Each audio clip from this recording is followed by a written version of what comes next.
দক্ষিণবঙ্গে আগামী এক সপ্তাহ তাপপ্রবাহ চলবে। গতকাল ও আজ আংশিক মেঘলা থাকার জন্য দু এক জায়গায় সামান্য কমেছে তাপমাত্রা, কিন্তু আগামীকাল থেকেই আংশিক মেঘলা কেটে গিয়ে ফের তাপমাত্রা বাড়বে। যে 2 থেকে 3 ডিগ্রি তাপমাত্রা কমেছে সেই তাপমাত্রা আবারও বাড়বে।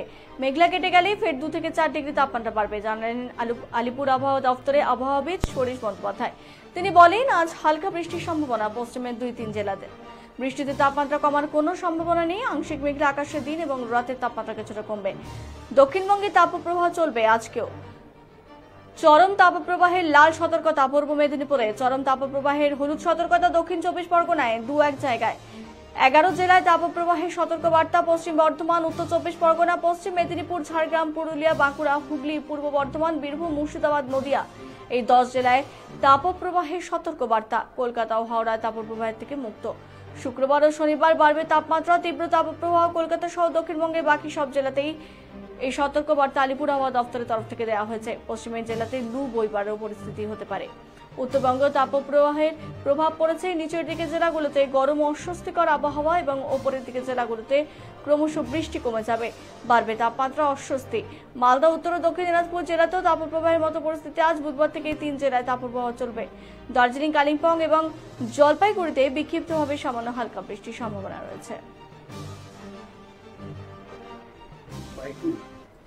তাপপ্রবাহের যে পরিস্থিতি চলছে দক্ষিণবঙ্গে, খুব একটা কিছু উল্লেখযোগ্য পরিবর্তন থাকবে না আগামী এক সপ্তাহে। গতকাল বা আজকের দিনটা আংশিক মেঘলা থাকার জন্য হয়তো 2-1 জায়গায় তাপমাত্রা সামান্য একটু কম রয়েছে। পশ্চিমের জেলাগুলোতে আংশিক মেঘলা থাকার জন্য কিছুটা কম রয়েছে তুলনামূলকভাবে টেম্পারেচারটা। এই মেঘটা কেটে গেলেই কাল থেকে আবার তাপমাত্রা আবার কিছুটা বাড়বে। মানে যতটা কমে গেছে মেঘলা থাকার কারণে আবার ততটাই বেড়ে যাবে। ফলে তাপপ্রবাহের পরিস্থিতি আগামী এক সপ্তাহ ধরেই কন্টিনিউ করবে। বরং আগামীকাল থেকে তাপমাত্রা আবার মেঘটা কেটে গেলে যেসব জায়গায় কমে গেছে 2 থেকে 4 ডিগ্রি মতো আবার বেড়ে যাবে।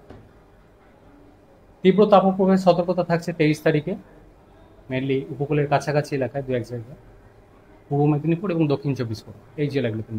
অন্যান্য জেলাগুলোতেও 2-1 জায়গায় তাপপ্রবাহের সতর্কতা থাকছে 23 তারিখ। 24 তারিখে তীব্র তাপপ্রবাহের স্পিডটা আস্তে আস্তে ধীরে ধীরে বাড়বে। এই 23 তারিখের জেলাগুলো যেটা বলা হলো, এর সাথে যোগ হবে পশ্চিম মেদিনীপুর, পশ্চিম বর্ধমান, বাঁকুড়া, এই জেলাগুলোতেও 24 তারিখ তীব্র তাপপ্রবাহের সতর্কতা থাকছে। 25 তারিখে আরেকটু তীব্র তাপপ্রবাহের স্প্রেডটা বাড়বে দক্ষিণবঙ্গের জেলাগুলিতে। বীরভূম, ঝাড়গ্রাম, পূর্ব বর্ধমান, উত্তর 24 পরগনা, হুগলি, এই জেলাগুলোতেও 2-1 জায়গায় তাপপ্রবাহ থেকে তীব্র তাপপ্রবাহের সতর্কতা থাকবে 25 থেকে 27। কলকাতা পার্শ্ববর্তী অঞ্চলে 23 তারিখে এখনো পর্যন্ত যা তাপমাত্রা রয়েছে 2:30 পর্যন্ত সর্বোচ্চ 39.1 ডিগ্রির কাছাকাছি রয়েছে। আংশিক মেঘলা থাকার কারণে তাপমাত্রা কিছুটা কম রয়েছে। তো আগামীকাল থেকে এই মেঘলা ওয়েদার যেটা রয়েছে এটা কেটে গেলে তাপমাত্রা কলকাতার জন্য বাড়বে। পরবর্তী কয়েকদিনে বেড়ে 40-41 ডিগ্রির কাছাকাছি পৌঁছে যাবে কলকাতা পার্শ্ববর্তী অঞ্চলে সর্বোচ্চ তাপমাত্রা। বৃষ্টিপাতের খুব একটা কিছু উল্লেখযোগ্য সেরকম নেই। গতকাল ছিল পশ্চিমের 2-1 জেলায়, বিশেষ করে ঝাড়গ্রাম, পুরুলিয়া, এইসব সাইডে 2-1 জায়গায় হালকা বৃষ্টি ছিল গতকাল। আজকেও 23 তারিখেও পশ্চিমের জেলাগুলো 2-1 জায়গায় লোকালাইজড হালকা ধরনের স্বল্পস্থায়ী বৃষ্টিপাতের সম্ভাবনা থাকছে।